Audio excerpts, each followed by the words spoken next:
Good evening. First inaugural address of Woodrow Wilson, Tuesday, 4th March 1913. There has been a change of government. It began 2 years ago when the House of Representatives became democratic by a decisive majority. It has now become completed.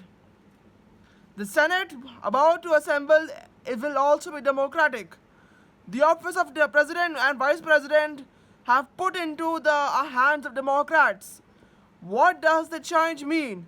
That is the question that is uppermost in our minds today. That's the question I'm going to try to answer in order to, if I may say, to interpret the occasion. It means much more than a mere success of party. The success of party means the little expect when a nation is using that party for a large and definite purpose. No one can mistake the purpose for which the nation now seeks to use Democratic Party. It seeks to use it to interpret a definite purpose. No one can mistake the purpose for which the nation now seeks to use the Democratic Party. It seeks to be interpret of change in of our own plans and point of view. Some old things we have found familiar and which have begun to creep into the very habits of our thoughts of our lives have altered their aspects as we have lately looked critically upon with fresh awakened eyes have dropped their disguises and shown themselves alien and sinister.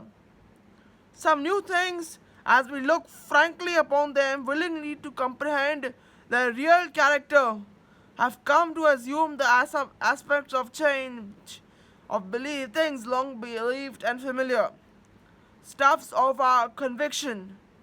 But the evil has come with a good, and much fine gold has corroded. With riches has become inexcusable waste. We have squandered a great part of what we might have used, and have not stopped to conserve exceeding bounty of nature, without which our genius for enterprise would have been worthless and impotent, scorning to be careful, shamefully prodigal as well as admirably efficient.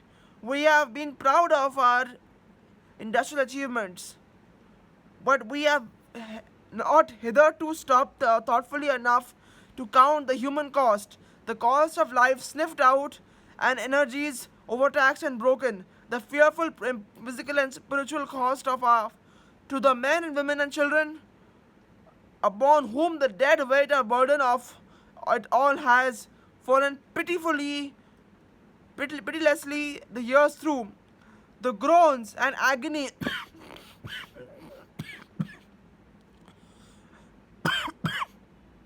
of it all had not been yet reached our ears.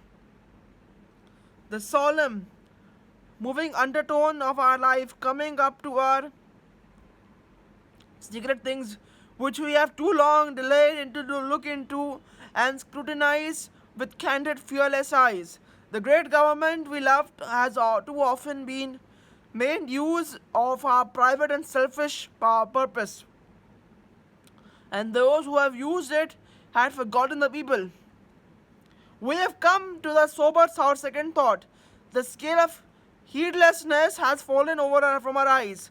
We have carried up our minds to square every process of our national life again with the standards of we are so proudly set up at the beginning, and have always carried it at our hearts. Our work is a work of restoration. These are some of the things we ought to do, and do not leave the others undone. The old-fashioned, never to be neglected, fundamental safeguarding of properties and individual rights. There's a high enterprise of a new day to lift everything that concerns our life as a nation to the inconceivable.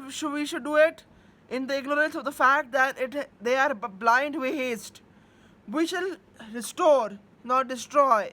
We shall deal with the economic system as it is and as it may be modified,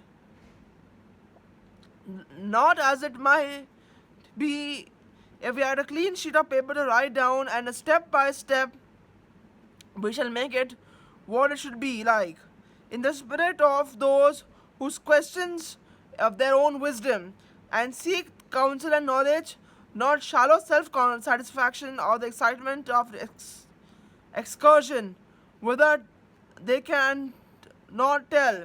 Justice and only justice shall always be our motto. This is not a day of triumph, it's a day of dedication. Here musters not the force of party, but the force of humanity. Man's heart waits upon us. Man's life hang in the balance. Men's hope call us to say what we will do. Who shall live up to the great trust? Who dares fails to try? I summon all honest men, all patriots, all forward-looking men to my side. God helping them and me, I will not fail them. If they will but counsel and sustain me. Thank you and good night.